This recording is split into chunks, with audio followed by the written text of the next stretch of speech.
اوس مې ژوند ډېر په بد حال دی. سلام ملګرو، ما ته یوې جینۍ زنګ وکړ. یوه کیسه یې راته پیل کړه. ویې ویل کیسه داسې ده چې یوه ورځ راته چا زنګ وکړ. زه په ښوونځي کې وم. نمبر مې ونه پېژانده. ناشنا راته ښکاره شو. نو ما همداسې پرېښود. کله چې کور ته لاړم بیا یې راته زنګونه پیل کړل. ما ځواب نه ورکوه او ډېر وخت به مې درس ته ورکوه.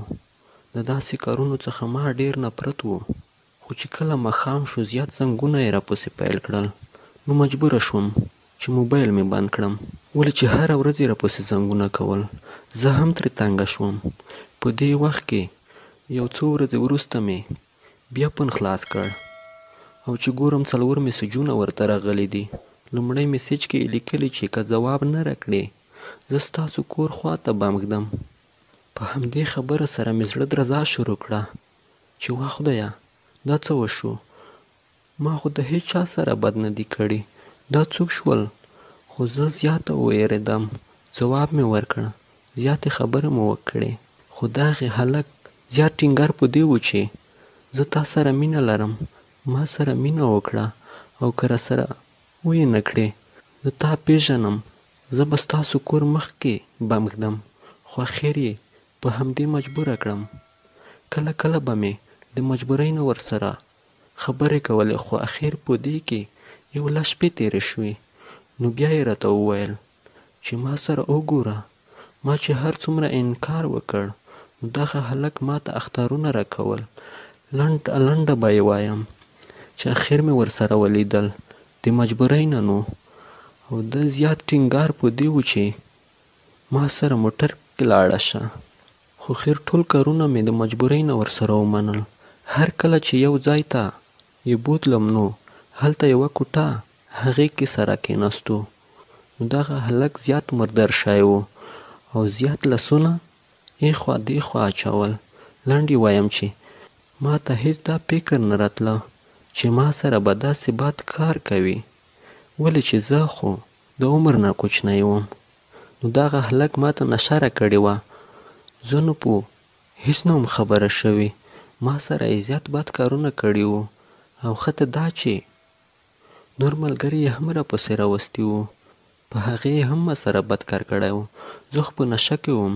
بېهوشه وم. لنډ یې وایم چې دغه هلک زه د شپې ناوخته کور ته راوړم. کورنۍ مې په دې ستړې شوې وه چې زموږ نه خو داسې یوه جینۍ ورکه ده.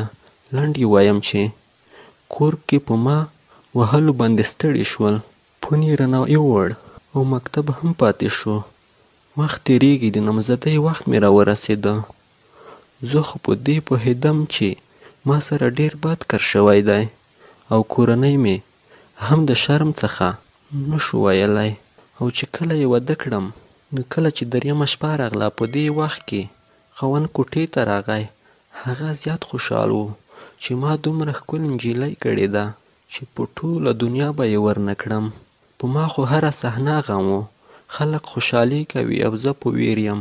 نو چې کله خاوند کوټې ته راغی نو لنډ یې وایم چې خاوند چې کله زه ولیدم نو زما کار شوی و. زما شرمګه پردې خو له منځه لاړې وې. نو په همدې شپه همدغه خاوند اول زه ښه ووهلم بیا یې ما ته طلاق راکړ. کله چې سهار شو نو همدغه خاوند راته وویل چې راځه بېګا مې ډېره ووهلې چې ډاکټر ته دې یوسم. هغې ډاکټر ته نه بلکې د خپل مور او پلار کور ته یوړم. نو په ما هر څوک خبر شول. ملګري، خپلوان. زه وشرمېدم. مور او پلار مې وشرمېدل. نو لنډ یې وایم چې اوس مې ژوند ډېر په بد حال دی. هره ورځ د مرګ سوال کوم او څو واره مې د مرګ هڅه وکړه خو بریالی نه شوم. اوس مې هېڅوک نه غواړي. بس په کور ژوند تېروم. چاته سترګې نشم ورپورته کولی. خبرې زیاتې دي خو ما لنډه خبره راواخیسته. نو ما ټولو خویندو ته دا پیغام دی چې زما د کیسو څخه عبرت واخلي او دغه کارونه دې نه کوي.